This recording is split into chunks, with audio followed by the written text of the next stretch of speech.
CJP protest की खबरों के बीच संसद का मानसून सत्र आज से शुरू हो गया और प्रधानमंत्री ने वैसे तो सत्र को सार्थक बनाने का आग्रह किया है, पर विपक्ष का स्टैंड क्लियर है कि वो नीट पेपर लीक और राम मंदिर चंदा चोरी पर पहले बात करेगा। पर इन सबके बीच एक बात तो साफ है कि संसद के मानसून सत्र में इस बार असली मुकाबला भाषणों का नहीं, संख्या का है। क्योंकि सरकार के पास सामान्य विधेयक को पास कराने का रास्ता तो है, लेकिन जिस परिसीमन कानून पर आने वाले वर्षों की राजनीति टिकी है वो अभी भी आधिकारिक सूची से गायब है।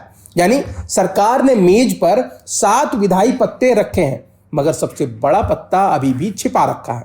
सरकार जिन 7 प्रमुख विधेयकों को आगे बढ़ाने की तैयारी में है, उनमें जन्म और मृत्यु पंजीकरण संशोधन विधेयक, राष्ट्रीय गौरव अपमान निवारण संशोधन विधेयक, आयकर संशोधन विधेयक, सुप्रीम कोर्ट में न्यायाधीश की संख्या बढ़ाने वाला संशोधन विधेयक, एमएसएमई विकास संशोधन विधेयक, विदेशी अंशदान विनिमय यानी कि एफसीआरए संशोधन विधेयक और विकसित भारत शिक्षा अधिष्ठान विधेयक शामिल है।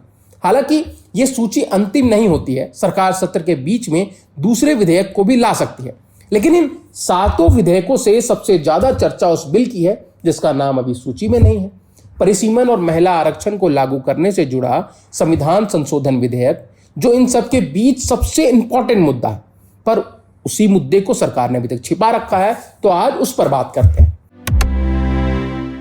इस बार मोदी सरकार एक बार फिर से महिलाओं के लिए 33% आरक्षण वाला बिल और लोकसभा में सीट बढ़ाने वाला परिसीमन बिल को दोबारा संसद सत्र में ला सकती है, क्योंकि इससे पहले अप्रैल में संसद के विशेष सत्र के दौरान मोदी सरकार इस बिल को लेकर आई थी, लेकिन 2/3 बहुमत ना जुटा पाने के चलते बिल गिर गया था।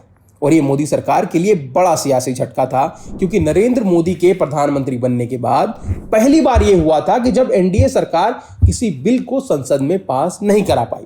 अब 3 महीने के बाद एक बार फिर से सरकार महिला आरक्षण और परिसीमन बिल को मानसून सत्र में पास कराने की प्लानिंग में है। ऐसे में अप्रैल से जुलाई आते आते सिर्फ मौसम का मिजाज नहीं बदला है, बल्कि संसद का सियासी गणित भी बदल गया है।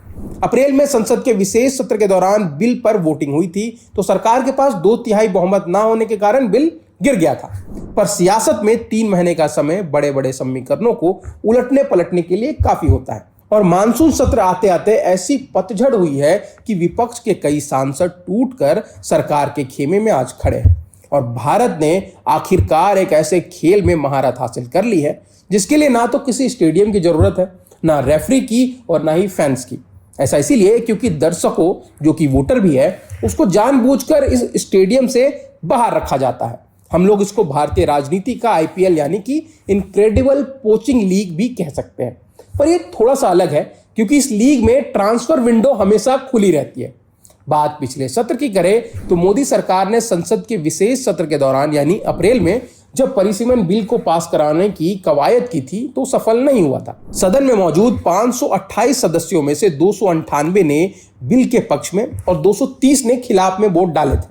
संविधान संशोधन बिल के लिए मौजूदा सांसद सदस्यों के 2/3 वोट चाहिए होते हैं। लोकसभा में फिलहाल 540 सदस्य हैं, जिसके आधार पर 2/3 बहुमत के लिए 360 वोट चाहिए। अप्रैल में बिल गिरने की सबसे बड़ी वजह यही थी कि सरकार के पास लोकसभा में जरूरी 2/3 बहुमत नहीं था। पर पश्चिम बंगाल विधानसभा चुनाव के बाद सियासत की जो मिजाज है वो काफी बदल गया है।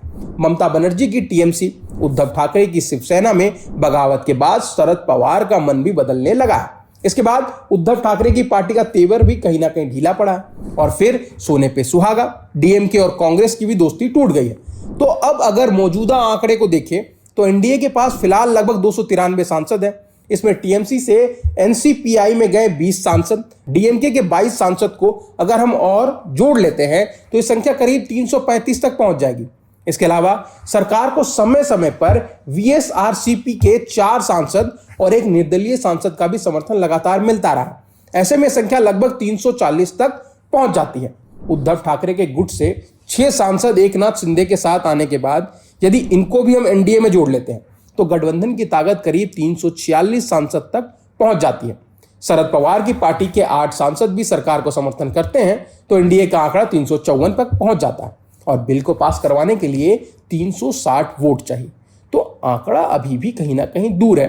तो देखना दिलचस्प होगा कि क्या कोई चमत्कार होगा, क्या यह बिल पास हो पाएगा।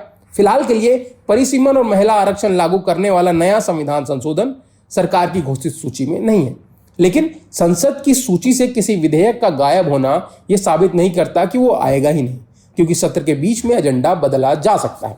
इसलिए सरकार का सबसे बड़ा पत्ता अभी भी छिपा हुआ है, और अगर वो पत्ता सदन में खुला तो मानसून सत्र केवल एक कानून तय नहीं करेगा, बल्कि ये भी तय करेगा कि 2029 में लोकसभा का आकार क्या होगा, महिलाओं के लिए 33% आरक्षण कैसे लागू होगा, आने वाले कई दशकों तक देश की राजनीतिक ताकत किन राज्यों और किन पार्टियों के हाथ में रहेगी। इस बार संसद में बहस बहुत होगी, हंगामा भी बहुत होगा। अब आपकी इस विषय पर क्या राय है, कमेंट सेक्शन में हमें जरूर बताइए। और अगर आपको ये वीडियो पसंद आया है तो इसको लाइक करें और ऐसे ही वीडियोस के लिए सब्सक्राइब करें बजरबट्टू दुनिया को।